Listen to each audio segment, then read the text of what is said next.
Hello, magandang hapon sa inyong lahat. So meron tayong dalawang issue na rerekan. Unahin natin ito. Magkamukha naman ito eh. Si Philippine Looper at si Diwata. Si Philippine Looper ay nawala daw yung page. 'Di ba? Parang naban niya. Pero naibalik din. Chinek ko na ibalik na yung ano eh. However, ang re-react natin kasi dito yung mga pinagsasabi niya dito na para bang ito galing kay kaalaman ito eh, 'di ba? Itong post ni Kaalaman, gusto ko lang reakan to kasi marami din nagsabi although late na ako dito, no. Sabi dito, sa likod ng pagkakapersona non grata ng Facebook kay Philippine Looper ay hindi nito natigil ang paggawa niya ng second account upang maglabas ng sama ng loob sa mga taong nag-report sa kanyang account. Sa ginawang second account ni Looper na may pangalang Ferdinand de la Merced Official V2 ay mababasa ang kanyang mga saloobin tulad ng marami pa din talaga nasasabi ang mga tao kahit ang layo ng nilakad mo. Bit-bit ko ang pangalan ng bansa. Tapos kayo nagagalit lang. Kinumpirma kamakailan ni Philippine Looper na totoong band, etc. So ito yung mga pinopost niya, no? Hindi naman buo ito. Ano to? Nagagalit kayo. Ano ba to? Kabigat. Mga kabigat ang buhat ko. Nagagawa nyo pang mainggit. Nagagalit kayo sa sakripisyo at hirap ko sa paglalakad. Pero masaya lang tayo. Sorry ha. Di pa rin naalis yung allergy ko. Nagagalit kayo sa sakripisyo at hirap ko sa paglalakad pero masaya lang tayo para sa Pilipinas. Nakikita nyo lang yung mali pero yung hirap at sakripisyo ko sa paglalakad hindi. Daming nagagalit pero di nyo magawa. Madami din talagang nagsasabi ang tao. Marami din talaga nasasabi ang tao kahit ang layo na ng nilakad.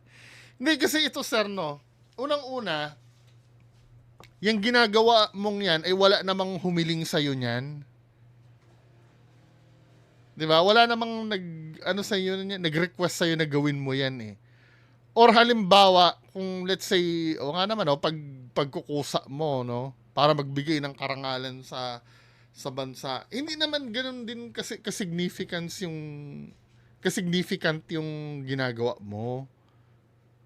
'Di ba? Hindi naman yan katulad ni Manny Pacquiao na yung boxing na maraming may interesado. Although nagsasacrifice ka naman, ano? Ayoko naman kontrahin yung pagsasacrifice mo. 'Di ba? Pero hindi siya kasumbat-sumbat eh. Hindi siya kasing level nung kay Manny Pacquiao na talagang kahit mga OFW sa ibang bansa noon pag nananalo siya, taas noo lahat ng Pinoy noon, 'di ba? Pagka lumalaban ng boxing si Manny Pacquiao. Kasi yung sa'yo sa totoo lang, may kwenta lang yung ginagawa mo sa mga taong interesado yung ginagawa mo. Unlike nga yung mga athlete natin na yung talagang nagbibigay ng kalayaan sa ibang bansa, sila Carlos Yulo. Kahit ako hindi naman ako ah, wala naman akong alam sa gymnastic eh. Eh kung nakita ko yung kapwa ko Pinoy nakadalawang medalyang ginto sa Olympics, big deal sa akin 'yun. Oh, hindi na naman ako nagbo-boxing. Biglang naging 8th division si Manny Pacquiao, big deal sa akin 'yun. Kasi malawak kasi yung ano nun eh, yung reach nung mga larangan na 'yon. Kumpara dito sa paglalakad na to, no, I mean, competition ba sa mundo yan? Sabagay, Guinness World of Record. Hindi ko nga naiintindihan na bakit magkakaroon ka ng Guinness World of Record sa Pilipinas ka lang naman naglakad. Paki-explain nga sa akin. Pero kasi kung may kung may maganda man na idudulot to, no, kung meron man, kasi hindi ko nakikita eh. Siguro naman may maganda namang naidudulot yung paglalakad mo na yan. Siguro naman. Kasi unang-una, binibigyan ka naman ng importansya sa lugar na pinupuntahan mo. Yun nga lang, hindi ka lang satisfied, no? Kasi kung wala namang kwenta yung ginagawa mo, hindi ka papansinin ng Kung meron man yan, mas natatalo kasi nung pag-uugali mo eh. Yung katiting na nakarangalan na naibibigay mo sa Pilipinas, mas overwhelming yung kakupalan mo kasi. Yung pagtatantrums mo, yung panunumbat mo. Nako, may yata ako, may delivery. Ayun, nakuha ko na yung Timo ko. Nagpa-deliver ako sa Timo eh. So, yun mas nangingibabaw yung yung kawalanghiyaan mo kaysa sa na-achieve mo. Hindi siya hindi siya tawag doon.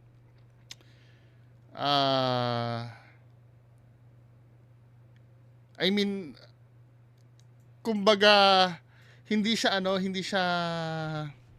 anong tamang term doon? Hindi siya adequate, tama ba?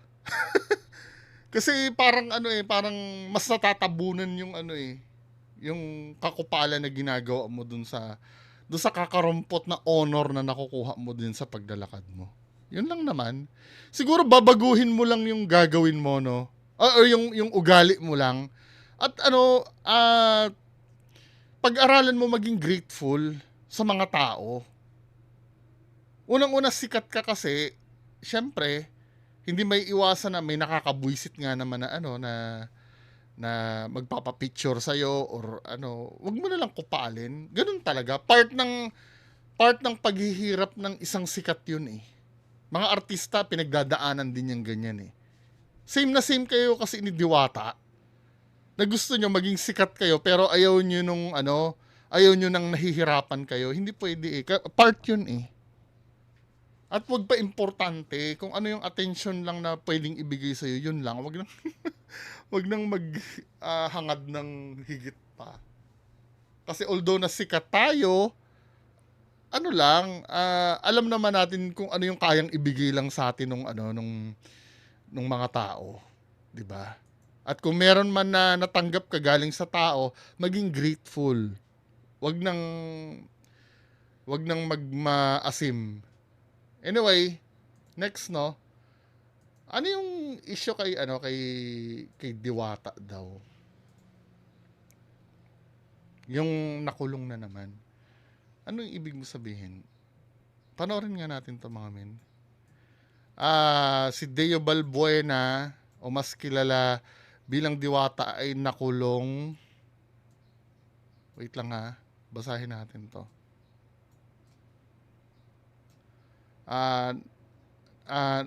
Panibagong reklamo sa kanya ng isang ahensya ng gobyerno na iuugnay sa kanya negosyo na Diwata Pares. Reklamo ng ahensya ng gobyerno? Ahensya ng gobyerno pinakulong ka? Sige nga. Kasi yan, grabe. Guys, ito ha. Mas mahaba na video meron ba? Yun lang yata yung video. Tingnan nga natin. Reels. Ito, 4 minutes. Pakinggan natin. Yung explanation ni Diwata. Nagkaroon siya ng warrant of arrest daw eh. Ayan, good morning guys. Kagising ko lang. Super stress. Wala akong tulog-tulog. Simula nung kahapon ba? Nung isang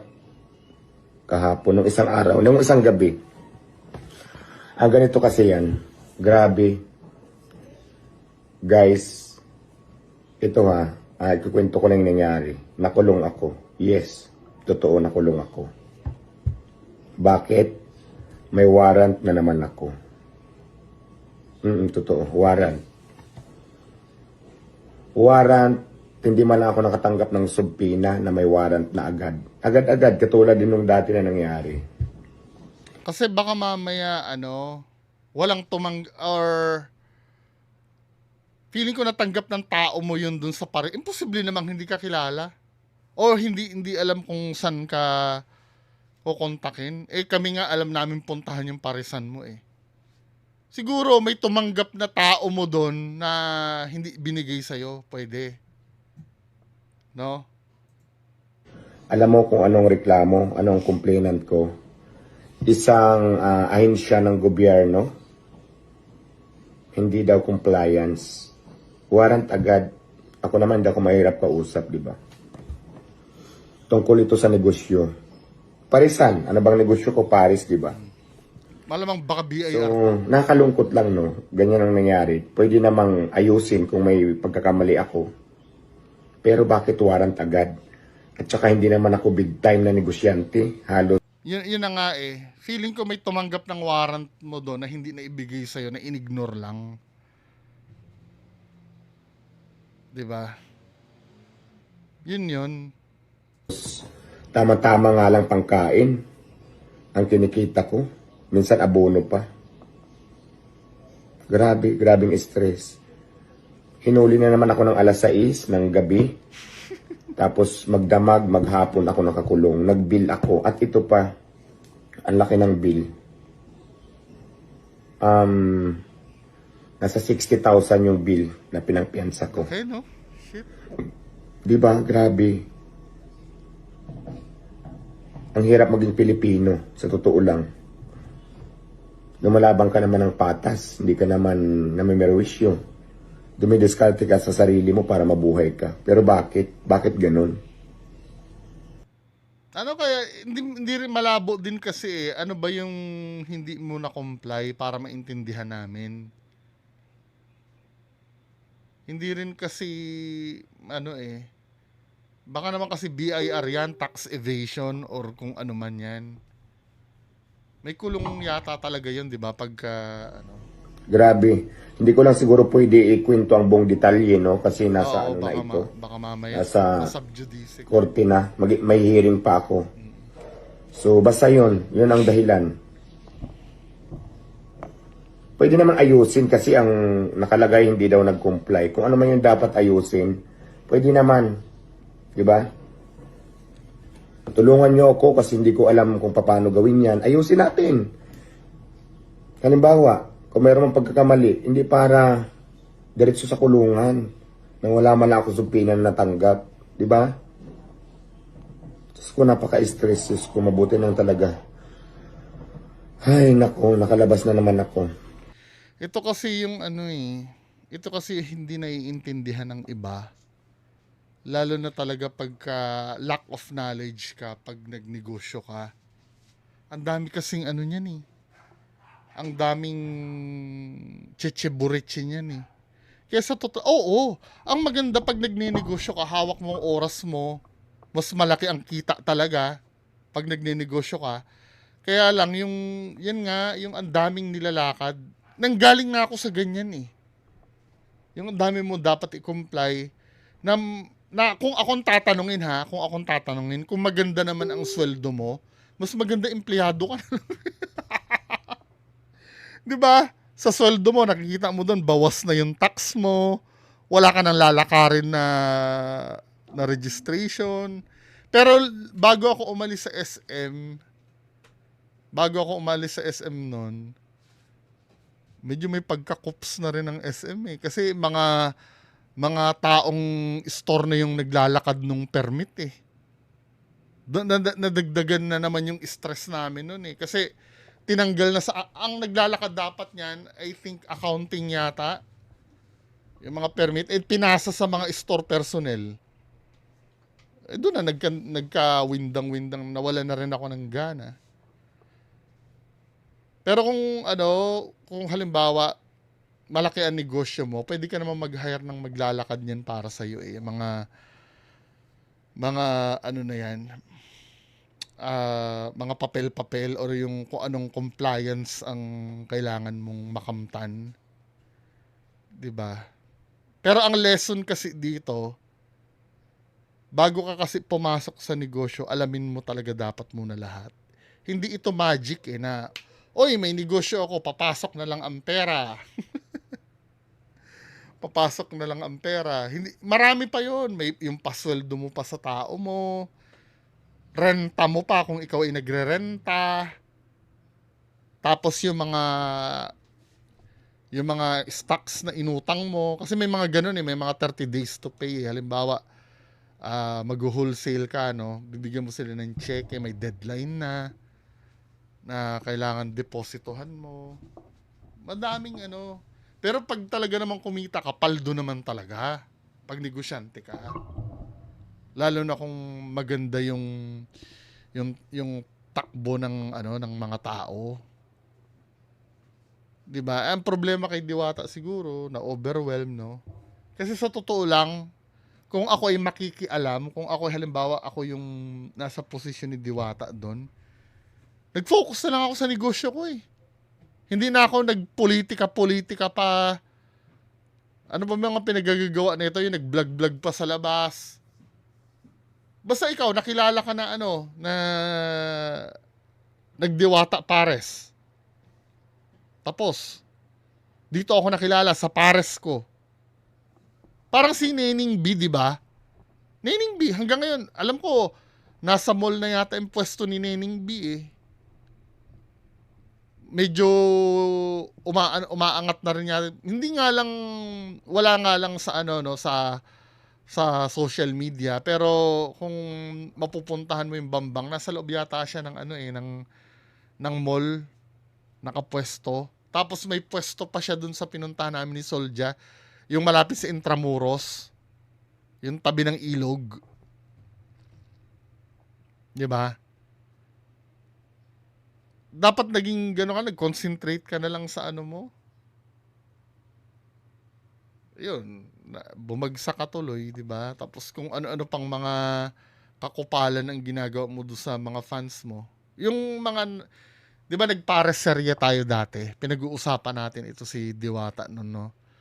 Kasi ang nangyari kay Diwata, akala niya dinadayo yung paresan niya dahil sa pares niya.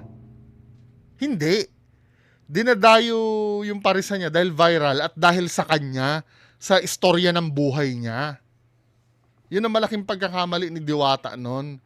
Kaya ang nangyari, pag pumupunta din yung mga tao, ang gusto lang kasi ng mga tao doon magpa-picture sa kanya eh. Kasi yung pares niya, hindi ko naman sinasabing hindi masarap, no? Masarap naman, natikman ko. Masarap, wait lang ha. hindi siya masarap na yung kailangan bibiyahihin mo pa para makatikim ka na masarap. Hindi siya ganun eh.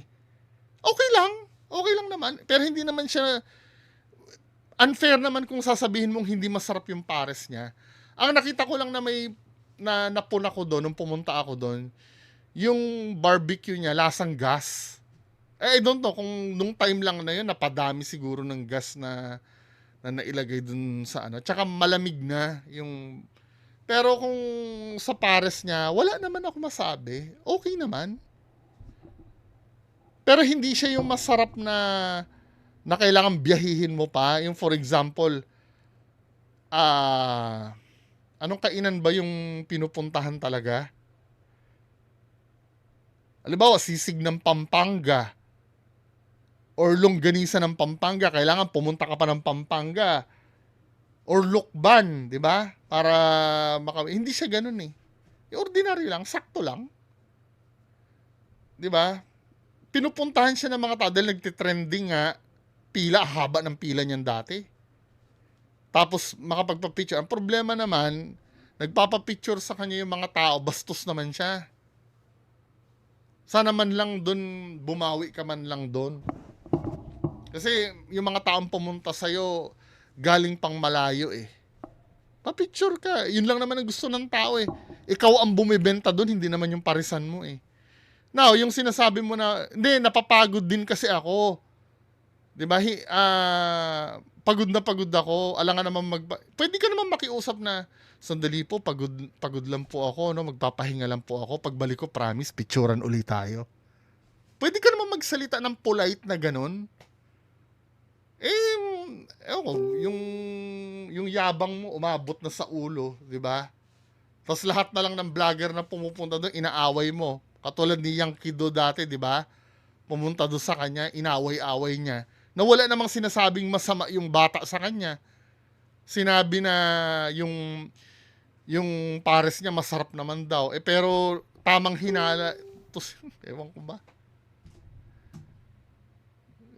Ang nagkulang sa kanya, social media manager eh. Or yung parang PR manager. Parang hinayaan niyang pumasok yung hangin sa ulo niya. Buti nun dyan si God kahit papaano hindi niya ako pinapabayaan. Grabing pagsubok ito. Tapos, As in, nakulong ako ng 24 tapos patol ka pa ng patol sa basher, no? Ganyan din ako eh.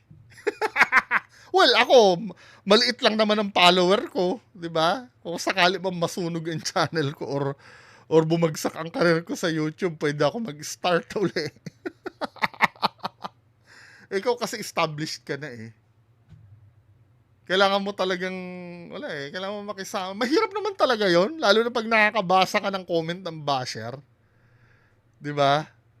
Lalo na pagka hindi mo makain yung sinasabi sa'yo. Kaya lang eh, part kasi ng social media yun eh. Kahit ako din nag-i-struggle din sa ganyan.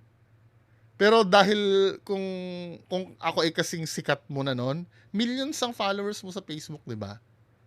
Kung ako ay, kasing sikat mo, titiisin ko na lang yung basher eh. Kasi kailangan pangalagaan ko na yung image ko nun. Nasa level na ako nung mga nakakasagutan ko, di ba? Sila Rendon Labador, si MG, di ba? Pag mga ganun na, medyo ka na dapat nun eh. Pino-pino ka na eh. Wala eh. Mahirap nga naman talaga pag may basher, pero dapat merong iba talaga nag-advise sa'yo. hours kasi kung wala pa akong pera na pang piyansa, kung hindi ako napag-provide ng 60,000, wala. Hanggang ngayon nakakulong ako. Grabe. Ang intention ko lang naman dumiskarte, maghanap buhay. Paris lang naman yung tinda ko. Ang kinikita ko pang tabla-tabla lang sa pagkain ko araw-araw. Minsan kulang pa. Bakit ganon? Kailangan pang ikulong. Grabe, napaka-unfair ng mundo ata. Hindi kasi maintindihan ano ba yung nagpakulong sa'yo. Kasi ganun talaga eh. Pagka hindi mo inattendan yung subpoena mo. Regarding, feeling ko talaga BIR yun eh. Feeling ko lang. Kung hindi eh. Ano kaya ang... Oo, siguro tax evasion yan or something. Kaya kasi kailangan mo ng accountant, di ba? Feeling ko yun eh. Or dahil nakapangalan sa yung dating... Well, lahat na sinasabi ko speculations lang. Kasi kung halimbawa kung sanitary yan, regarding sa ipapasara lang yung negosyo mo. Kaya feeling ko, sa bagay, ganun din yata sa BIR, di ba? Pagka hindi ka compliant sa tax,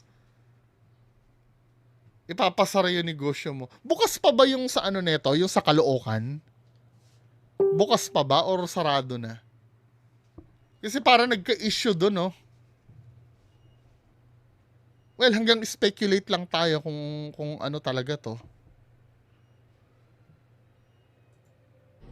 Yun lang naman guys, share ko lang. Ayaw ko nang i-detalye, siguro soon lahat. Kasi ngayon, may kaso ko eh. Pero yun ang clue. Yun ang clue. Hindi daw ako nag-comply. Wala naman ako natanggap na subpoena. Wala naman nagsasabi sa akin na ganito pala. So, dapat, di ba, tulungan nyo ako kung ano man yung dapat itama. Hindi ikulong ako. Yun lang Kaya guys. yun. Tanungin ko nga sila, sila Attorney Duterte, ano yung possibilities na, na naging kaso nito. Naka-stress, grabe. Sobrang stress ko. So, siguro hindi ko i-discuss sa inyo lahat. Basta yun, sa parisan ko, hindi daw nag-comply. So, mga ganyan. Grabe. Well, good luck sa'yo, Diwata, Matututunan naman yan. Pag napagdaanan mo yan kasi, alam mo na. Siyempre ngayon nagkakamali tayo, 'no? 'Pag napagbayaran naman natin 'yan sa susunod hindi na mangyayari sa'yo 'yan kasi alam mo na ang gagawin sa susunod. So 'yan lang po ang pag-uusapan natin ngayon. Magandang hapon sa inyong lahat. Ba-bye.